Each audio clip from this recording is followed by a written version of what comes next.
जोहार।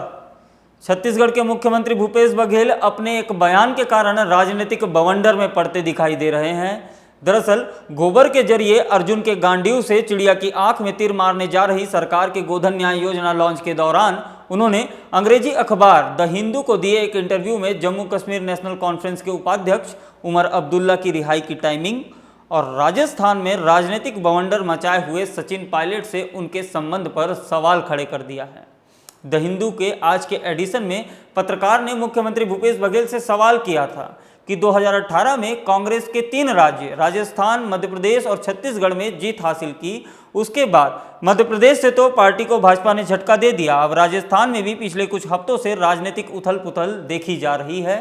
इस बीच छत्तीसगढ़ एक ऐसा राज्य है जहां कांग्रेस अभी भी खड़ी नजर आ तो रही है, परंतु पार्टी के भीतर ही जबरदस्त असंतोष और उबाल के संकेत हैं। इस पर भूपेश बघेल ने ज्योतिरादित्य सिंधिया से होते हुए सचिन पायलट को लेकर के भी टिप्पणी की और उनके जिस बिंदु से यह सियासी हलचल मचाई वह यह था कि जहां तक सचिन पायलट का सवाल है, ऐसा नहीं है कि मैं राजस्थान की घटनाओं पर इतनी बारीकी से नज़र रख रहा हूं, लेकिन इससे अचरज यह होता है कि उमर अब्दुल्ला को क्यों छोड़ा गया, जबकि उन्हें और महबूबा मुफ्ती जी को कानून के एक ही एक्ट के तहत हिरासत में लिया गया था, जबकि महबूबा मुफ्ती अभी भी अंदर है, इधर अब्दुल्ला बाहर आ गए हैं।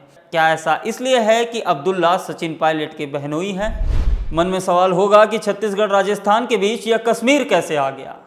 तो ऐसे बैचलर्स को बताना चाहते हैं कि बाबू शादी हो जाए फिर बताना साला और ससुर का महत्व कितना होता है।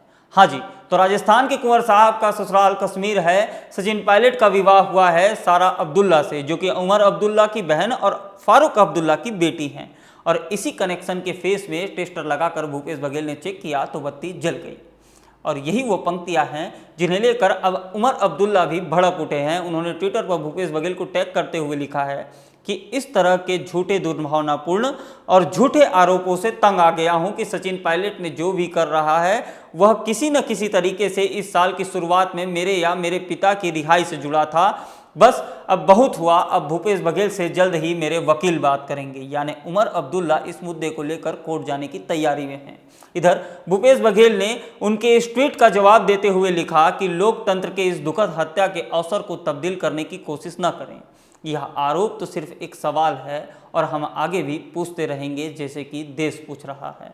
आज शाम तक चले इस ट्विटर युद्ध ने मीडिया को रात भर का मुद्दा तो दे दिया, लेकिन आंख गड़ाए इस वीडियो को देख रही जनता यह सोचे कि उसे क्या मिला। सरकार गिराने से केवल किसी पार्टी की साख कमजोर नहीं होती, कमजोर होता है उस राज्य का भविष्य, कमजोर होता है वहां के जड़ गणमन का मनोबल, कमजोर पड़ती है उस राज्य की प्लानिंग। लेकिन जोड़ तोड़ के इस संग्राम में भाजपा के ऊपर आरोप लगाकर कांग्रेस कहां तक बच सकती है? भय बिन प्रीत न होए गोसाई। और जब तक अनुशासन और संगठन का भय न हो, आपके परिवार के सदस्य यदि आपसे असंतुष्ट हो जो पार्टी लाइन क्रॉस कर रहे हैं, तब ही भाजपा को मौका मिलता है। सचिन पायलट के ऊपर तमाम आरोप तो आप पार्टी के नीति रीति से लगा सकते हैं, लेकिन कितने सचिन पायलट और कितने ज्योतिरादित्य सिंधिया? यह कांग्रेस को सोचना है। भाजपा पर आरोप लगाकर कांग्रेस खुद की खामियां तो छुपा सकती है, लेकिन सरकार नहीं। अब इन सब के बीच मोटा भाई के अंकगणित का क्या दोष?